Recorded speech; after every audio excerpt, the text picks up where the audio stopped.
Function நினச்சி கோமதி கண் கலங்கி இருக்கிறாங்க. ராஜி, மீனாவும் கூட இருக்கிறாங்க. கதிர் வந்து பார்த்துட்டு, என்னம்மா கண் கலங்கி இருக்கீங்க அப்படின்னு கேட்குறாங்க. அதுக்கு வந்து நான் ரொம்ப சந்தோஷமாக இருக்கேன் இன்றைக்கி தான் சொல்கிறாங்க. அதுக்கு செந்தில் வந்து இன்றைக்கி சந்தோஷமாக இருக்காங்க, அப்புறம் கண் கலங்குது அப்படின்னு சொல்கிறாங்க. அப்போ கோமதி சொல்கிறாங்க, கதிர் வந்து என்கிட்ட அவ்வளோவா எங்கள் அம்மாவுக்கு என்ன தேவைன்னு கேட்டதே இல்லை, ஆனால் பார்த்து ஒன்று ஒன்றா பண்ணியிருக்காங்க, அதை நினச்சி தான் எனக்கு கண் கலங்கலைன்னு சொல்கிறாங்க. அப்போ வந்து சரி எனக்கு டைம் ஆச்சு சமைக்க போகிறேன்னு சொல்கிறாங்க. அப்போ ராஜியும் மீனாவும் நாங்கள் 2 பேரும் சேர்ந்து சமைக்கிறோம்னு சொல்கிறாங்க. செந்தில் வந்து உடனே படான்னு சொல்கிறாரு, நமக்கு ஒரு வீடு இருக்குது, அங்கே போகணும் அப்படிங்கிற எண்ணமே இல்லையா உனக்கு மீனா அப்படின்னு சொல்லி கேட்குறாங்க. அப்போ இன்றைக்கி ஒரு நாள் நீங்கள் இருக்கலாமே இங்கே அப்படின்னு சொல்லி ராஜ் சொல்கிறாங்க.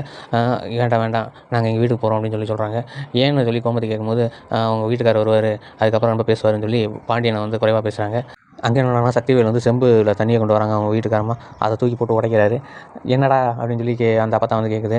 அப்போ சக்திவேல் வந்து உனக்கு ஒன்றுமே தெரியாதுல்ல, இங்கே நடந்ததெல்லாம் உனக்கு ஒன்றும் தெரியாதுல்ல அப்படின்னு சொல்லி பேசுகிறாரு. அதுக்கு அந்த அப்பா சொல்கிறாங்க, என் பிறந்தநாள் சந்தோஷமாக கொண்டாடணும்னு நினச்சிங்களா, நீங்கள் நினச்ச விட நல்லா சந்தோஷமாக நான் இருந்தேன், போதுமா அப்படின்னு சொல்லிட்டு போயிடுறாங்க. இந்த பக்கம் கடையில் வந்து மயிலுடைய அப்பா வந்து பணத்தை திருடுற வந்து சரவணன் பார்த்துறாரு.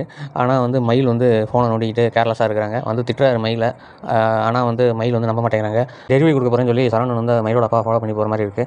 நீங்கள் என்ன நினைக்கிறீங்க, மயிலோட அப்பா மாட்டுவாரா இல்லையான்னு சொல்லி கமெண்ட் பாக்ஸில் கமெண்ட் பண்ணுங்கள். தேங்க்யூ.